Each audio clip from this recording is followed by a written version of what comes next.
Hello everybody and welcome back to another episode on the Hermitcraft server. I love doing that. Welcome back. I have been busy in between episodes and I've done everything that I was hoping to do, which is good. The plan was, as I discussed in last episode, to get this thing over here up and running and then do a big time lapse of building the other side of the farm.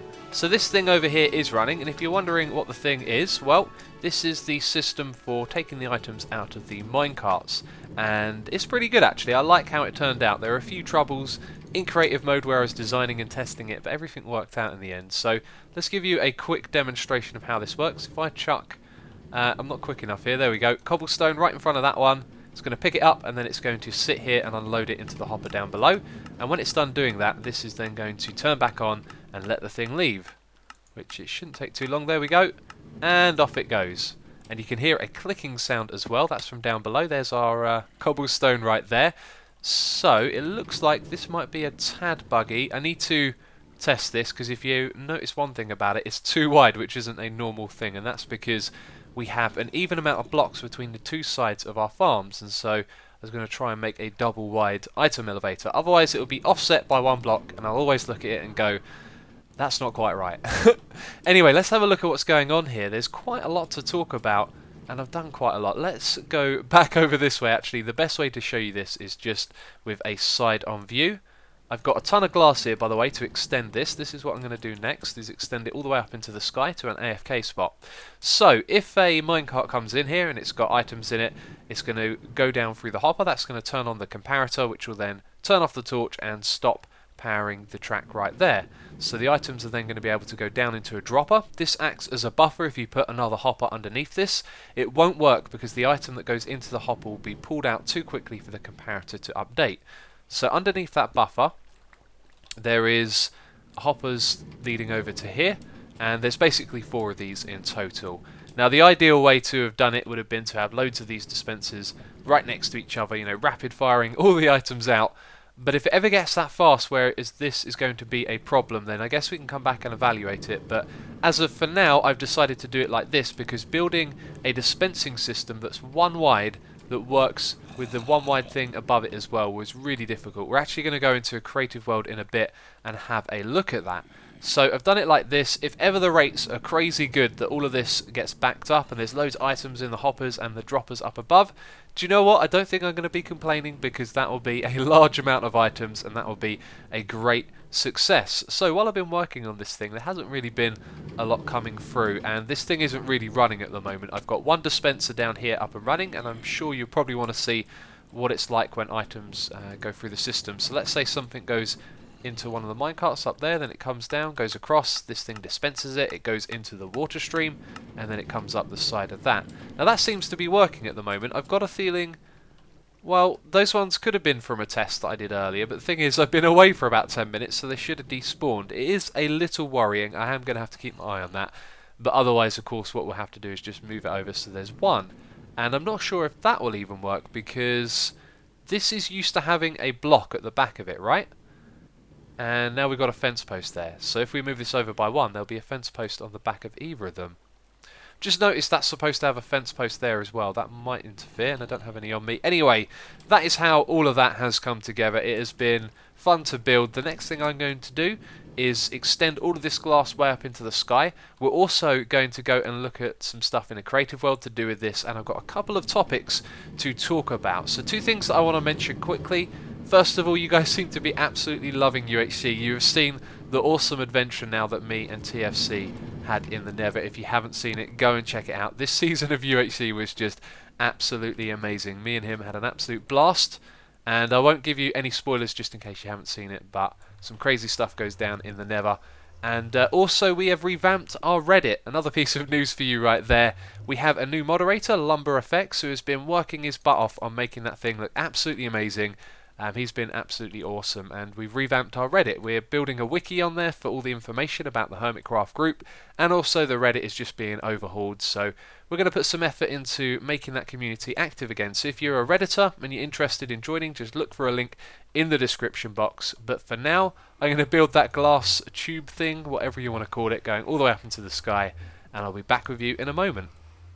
Before we do that, I would like to show you the other design that I had here in the test world. I mentioned this earlier. Over here is the design we built on the server, and I talked about how it was difficult to build these dispensers. They'd be side by side, and basically every row would have its own dispenser to put the items into the water stream. But this is what I did come up with. This thing is flawed, but the main problem is, if you look at it there, it uses a lot of materials to have 27 of these side by side, and considering that that would be 27 times 2, because we have 2 halves to the farm, so because of that I decided not to do it. But this thing is flawed anyway, so let's chuck down some items and I'll show you how it works. Now, one of the big problems with doing stuff that's tileable is when you want to send signals upwards, you've got your redstone torches. When you want to send something downwards, you have to use either sticky pistons with redstone blocks or cauldrons to get the signal down. Now, of course, you can power redstone, but because it's side by side, that redstone is going to connect. So when we have items coming through the hopper and this comparator is on, this repeater right here turns off, and that was bud powering this piston here to stop it from being a clock like it is right now. And now it's stopped. Let me just pick up those sticks and chuck them back in over here. There we go. And you saw it in action there. The reason that we have another piston here is so that when this thing is bud powered and it becomes unpowered, this piston updates the one below it. And yeah, then the clock is activated because this thing is not overriding it, and it dispenses the items out of the dispenser. And this is tileable, but the problem is it leaves behind a ton of items in the dispenser, so it's not fast enough, and that's why I decided to go with this design. There we go, our glass tower has been constructed, and I've even built the little storage area at the top here, and I've got to say, it's a very nice view from up here. Nice dark sky, lovely blue ocean, it really does look cool. And of course we've got a ginormous box down there in the ocean. This thing was pretty easy to build, but I had a little bit of trouble halfway through. I ran out of glass and I tried to ender pearl back on top of this thing, and I must have gone through almost all of my ender pearls trying to do so. It was a little bit of a fail. But down the bottom there you can see that the glass goes right through the wall, and that actually looks really cool from down there.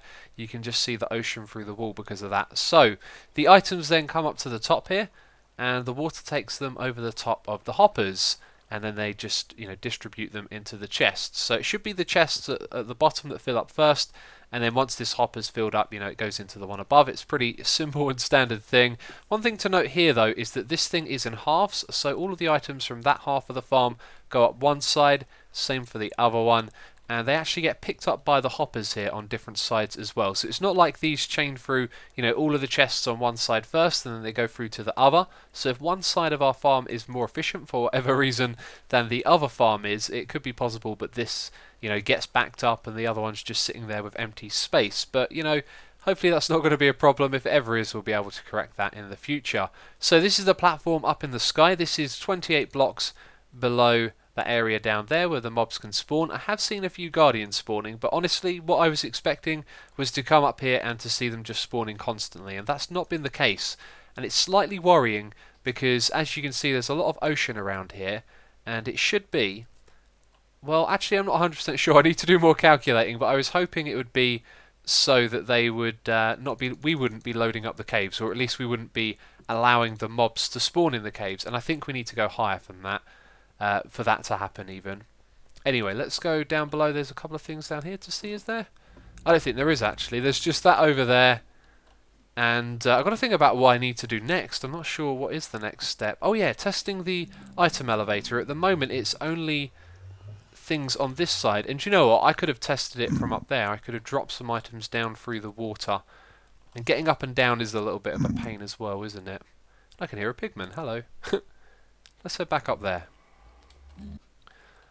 I can't tell if that's going into the water or not. It seems to just disappear right before it gets there. And what I've tried to do is throw it on top of the glass, and it disappears just before. I'm sure some of that is hitting, but if we just throw it like this, I'm sure some of it is going to go through the water as well as land on the glass. And this is all, disposable. We've got tons of cobblestone, we don't have to worry about that. So this part of the farm, by the way, is active, just the first set of rails, and the rest of it hasn't been set up yet. So the item dispenser at the bottom for those ones should send the items up the top here, and we should be able to see them coming up. But we're not, which is kind of concerning. I don't know how long to give it actually. I'm probably going to stand here for a while and test, but I thought one of the minecarts down below would have picked one up by now. And although we can't see the minecarts, they are loaded. They have like a draw distance thing where they're a certain distance away, then they won't be drawn by the client. So I'm not seeing any blocks. I'm going to wait here for a moment and then we're going to go down the bottom and investigate. Well, that sure does explain a lot. I actually turned that thing off. I forgot that I did it. So if we just borrow a piece of redstone from over here, put that down, then we should see our items go across. There it is. There's all of that cobblestone. Okay, I guess we can watch it from down here then. Remember, we did have a little bit of a problem with some items getting caught, but I wasn't sure if that was from where I tested it on this side. And I tell you what, it'd make a lot of sense if it was, because we're missing a fence post, which means it may not work correctly. Did an item just fly out the side at me? I thought I saw one go past my screen there. Okay, no, we can clearly see items are getting caught. That is unfortunate, that is. I think that just means what we're going to do is send them up a single stream. There's probably no easy way of doing this. It's not like we can move them over this way by one on either side, because then we're going to go past this, and these are not all solid blocks, so it'll have to be on one side it comes further into the middle. You know what, that's not going to work either. At the moment what I'm doing is simulating that, and the fence posts are on either side, so you can see there's all sorts of problems. Sometimes they come through to this side, sometimes they clump up in the middle. It's just not going to work. We've got to get this stream over here to go around the corner and feed into this one on this side, which is going to be a little bit problematic, because at the moment the dispensers align all of the items on this side of the water stream, and if we send items around from the other side, when they join with this, they're probably going to push over to this side because of their momentum. So I've got a little bit of work to do down here, which I wasn't expecting, and it might be a little bit tricky. I'm not sure. I'll think about it and I'll probably come up with a solution. Okay, I know, I was being silly. All we have to do is send the water around the other side. So I kind of obviously measured out where the water starts. That's right here. So there is room for the dispenser on this side, and then it will go around all the way over here and send the items in on that side. Now at the moment I am thinking of maybe modifying this again, maybe bringing this water stream a little over to this way, because I think it might be a good idea for this one to turn the corner and join with this one as it comes round in here. And the reason for doing that is just to double check and make sure that the items coming out of these dispensers are aligned on the correct side. But if we have a look down there, you can see that I fixed it. There's no fence post on the other side. I'm jumping up and down because of the water. If we stand on a half slab with flowing water, it makes you jump.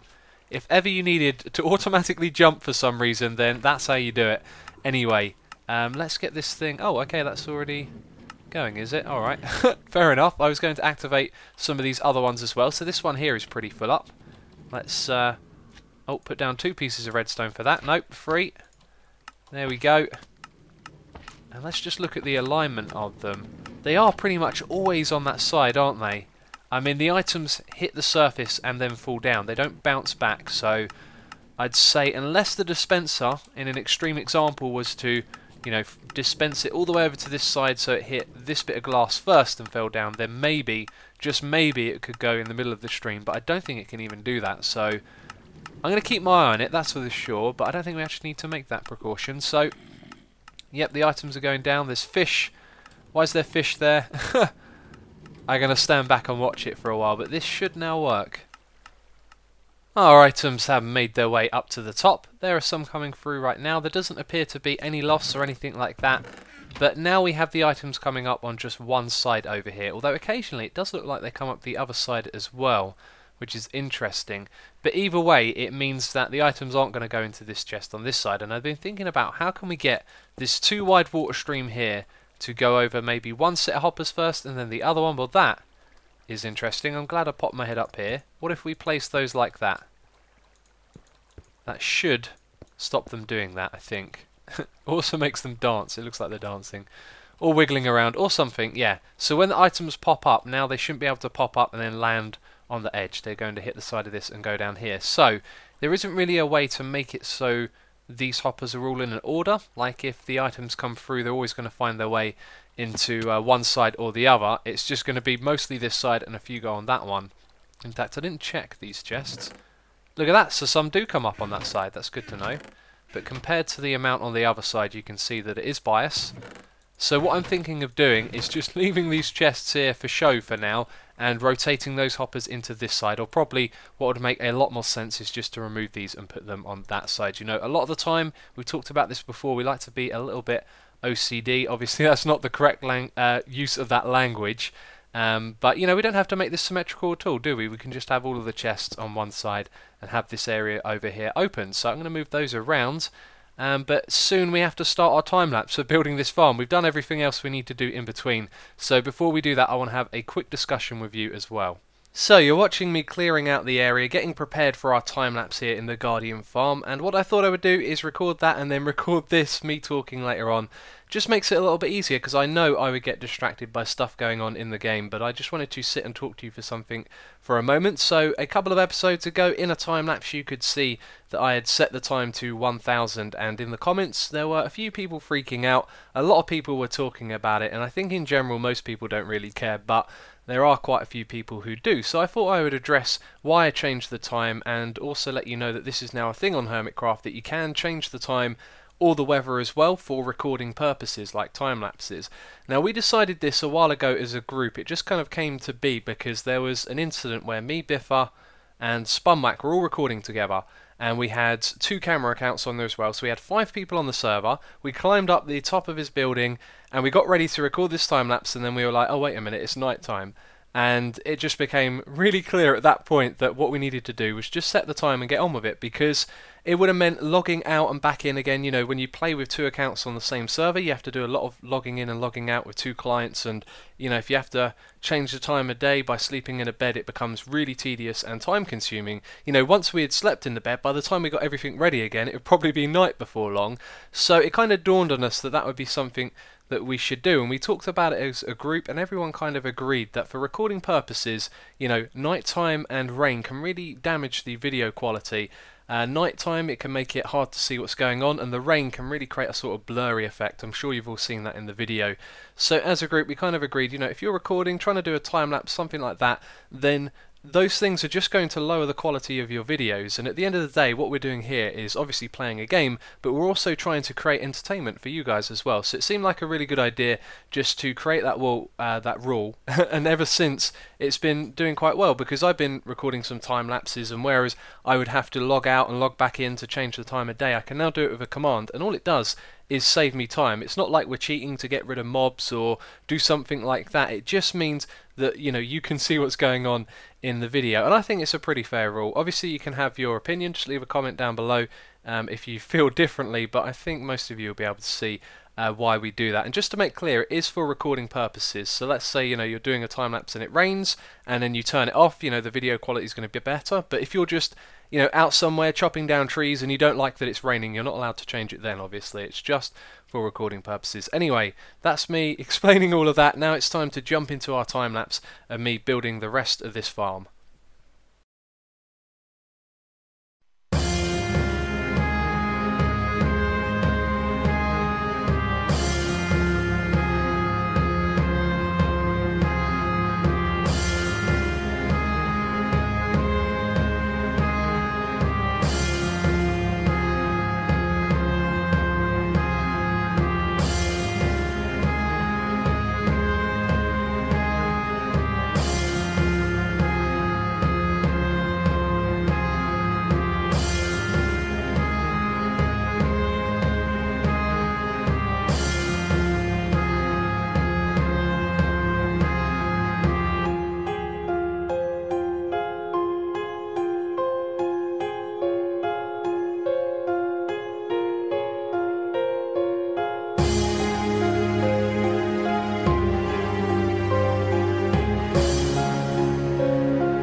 What a time lapse that was. I've got to say, that was absolutely amazing to record and edit. I've been totally inspired to do more of those, and that's our third time lapse in a row now, so there probably will be a break. However, when I was digging down in this room, I did find some diamonds, and so we're going to mine these at the end of this episode. That should be a fortune pick. It is, but we only got one. Okay, so have a little guess if you want to how many diamonds we're going to get here. Do you know, I've got so many diamonds it doesn't even matter, but 7, that's not bad at all. I am happy with that. It has been absolutely awesome. I am now exhausted. I hope you have enjoyed the time lapse. I really did enjoy recording that one. So that's it for this episode. As always, if you have enjoyed it, please do leave a like, and I will catch you in the next episode. Bye bye.